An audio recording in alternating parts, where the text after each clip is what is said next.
যেটা ঘটেছিল পুলিশ তো আমাদের নোটিশে দিতে পারতো যে আপনার বিরুদ্ধে এই ধরনের অভিযোগ, সেটা না করে ঢাল তলোয়ার নিয়ে চলে গেল ৫-৬খানা গাড়ি নিয়ে। আমাকে যদি নিরাপত্তারক্ষী আমার ঘরে ঢুকে আমাকে চেজ করতে যায় তো তাকে কি করবে? রসগোল্লা খাওয়াবে? কি চেস করেছে?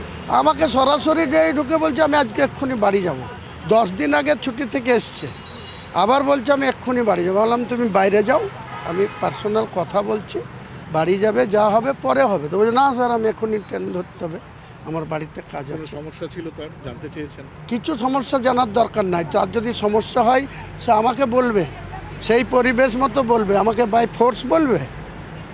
তার সমস্যা থাকতেই পারে, আমারও সমস্যা থাকতে পারে। তার সমস্যা আমি দেখবো, আমার সমস্যা তাকে দেখতে হবে। সে আমার কাছে অন ডিউটি আছে, সে আমাকে বাই ফোর্স করবে? ষড়যন্ত্র কেউ করতেই পারে।